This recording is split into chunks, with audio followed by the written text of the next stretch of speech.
ВМРО ДПМН денес протестираше со возила. Протестот започна во Скопје, а заврши во Штип. Денес, 23 октомври, денот на Македонската револуционерна борба, денот кога е формирана Македонската револуционерна организација. ВМРО ДПМН организира протест со автомобили против мафијата за правдата и слободите. Ова беше соопштението од партијата. Протестот започна во 12 часот од две соберни точки во Скопје, од спортскиот центар Борис Трајковски во општината Карпош и спортскиот центар Јане Сандански, општина Аеродром, пошто финишираше пред собранието каде се обрати председателот на ВМРО ДПМН Христијан Мицковски. Поговорот протестот со автомобили продолжи од Скопје до Штип преку автопатот Гоце Делчев, а во Штип заврши пред учителската школа каде своевремено учителствувал Гоце Делчев и Дамјан Груев.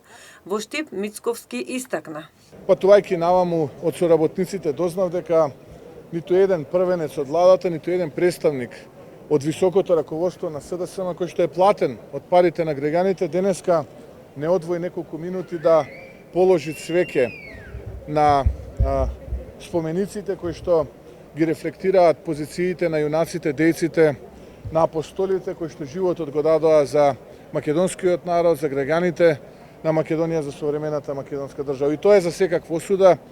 И јас навистина жалам што последни такви наместени талибански украдени избори денеска ова раководство себе си се нарекува влада во Македонија.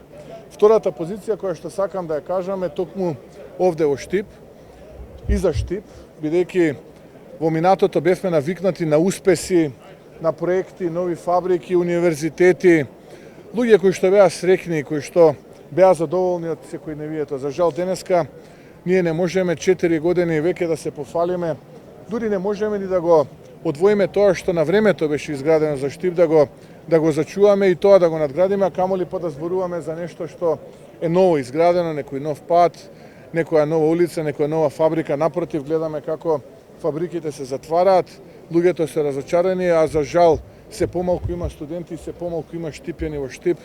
Својот лебот за сопственото семејство го барат надвор од Штип, надвор од Македонија.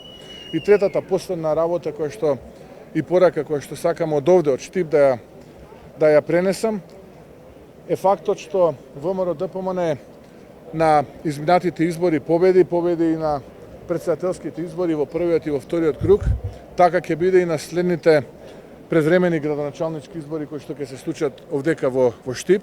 Кандидатот кој што ќе го предложи ВМРО ДПМН очекуваме поддршка од сите штипјани, практично од сите оние кои што денеска се незадоволни од изминативе 3 години раководење на актуелниот министар за транспорт и врски, а поранешен за среќа на штипјани градоначалник, тоа е господинот Бочварски, да престанат олигарси, да престанат бизнис семејни интереси во Штип, да престанат бизнис семејни транзициони интереси низ Македонија, рефлектирани низ семејствата кои што во Штип изминатиот период практично пустошат, а штипјани се тие кои што се незадоволни од таквиот начин на однесување. Затоа ВМРО ДПМН на следните предвремени градоначалнички избори очекува масовна поддршка од штипјани, што впрочем и ќе значи нов ветар, нова енергија, која што ќе навести победата на ВМРО ДПМН и коалицијата на следните локални избори кои што ќе се случат за помалку од една година од денес. Штип во минатото секогаш бил предвесник на промените, така ќе биде и овој пат. Во Штип на следните градоначалнички избори се брани Македонија, тоа не се обични избори и затоа ги повикувам штипјани да излезат заедно во првите редови да ја одбраниме Македонија од ова денешно секојдневие кој што и се случува, секојдневие на плячка, криминал, корупција, понижувања и омаловажувања. Да победат проектите, да победи новата иднина, вистинската иднина и за Штип и за Македонија. Лидерот на најголемата опозиционерска партија го изрази задоволството од изборот на кандидат за градоначалник кој влегува во трката за прв човек на Штип на престојните предвремени локални избори, но името на нивниот кандидат не го соопшти јавно.